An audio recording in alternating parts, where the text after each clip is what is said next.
always apprehensive about remakes of movie franchises that I love considerably. I didn't particularly enjoy the Halloween remakes or the Nightmare on Elm Street remake, so I was very nervous when The Thing was announced that it was going to have another film in the series.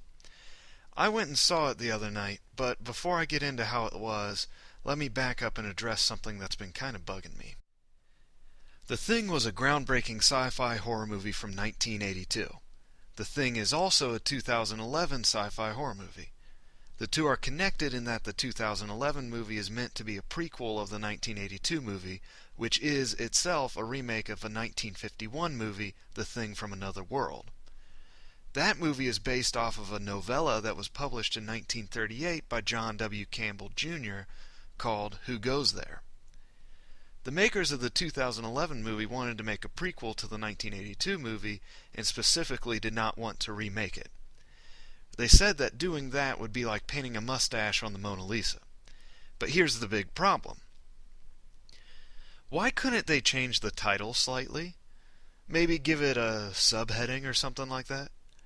I heard a rumor that it was because they couldn't think of any subheading that didn't make the whole title sound terrible, like The Thing Begins or something like that.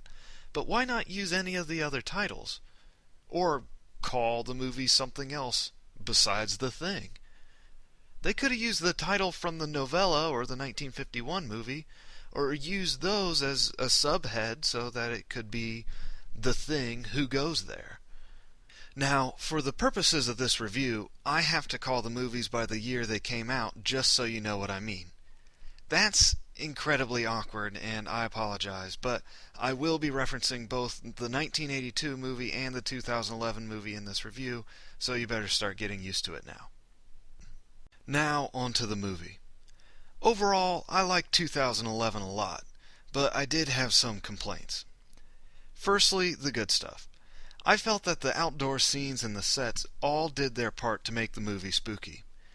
That was a huge positive for me for 1982, the atmosphere.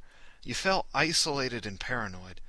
It used a lot of long, lonely hallway shots and shots of the desolate, wintry landscapes to emphasize just how alone the men of the station were when they were dealing with the Thing.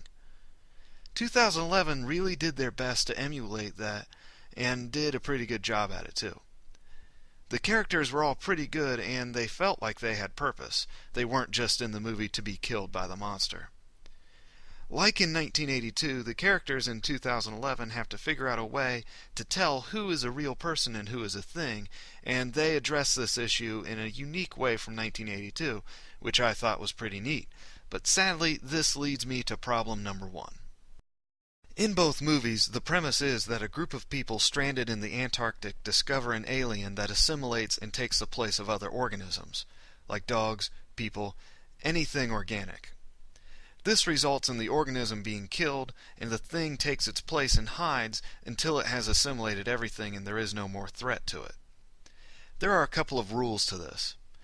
Number one, the Thing will stay hidden until it is alone with someone else and then will reveal itself in order to assimilate it, or it will reveal itself when it feels threatened or is attacked.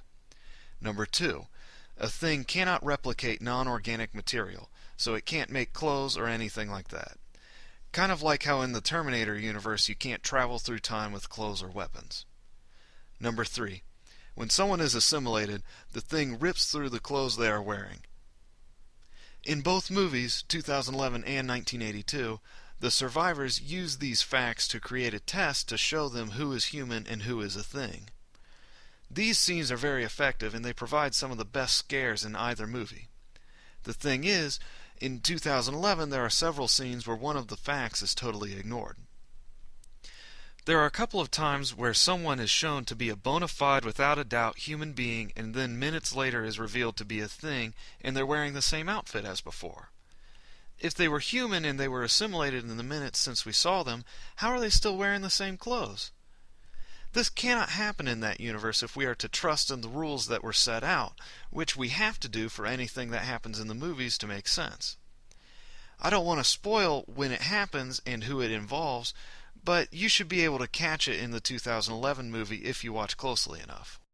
Another problem with the movie for me was the design of the monsters. In 1982, all the monsters were puppets or models or stop-motion animation. In 2011, most of the monster shots were CG. Sometimes this was well done, but most of the time the monsters felt like they lacked any actual presence. They didn't feel like they had any mass to them at all. This is especially evident in what I like to call the horrifying nightmare torso monster. You'll know what I'm talking about when you see it. Despite the fact that some of the effects pale in comparison to 1982, a movie that is nearly 30 years older, 2011 was a fun film.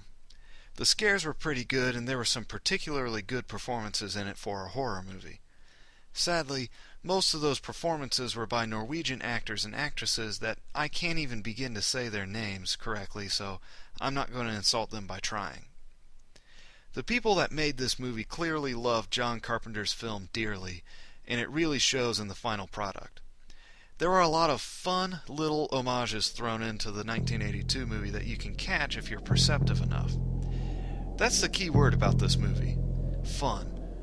Sure, I can hate on it for not being John Carpenter's 1982 masterpiece. Sure, I can hate some of the inconsistencies in some of the CG effects. But I have to admit, I did have a lot of fun watching this movie. I give it 2 out of 4 stars. Definitely go see this movie on Halloween if you get the chance.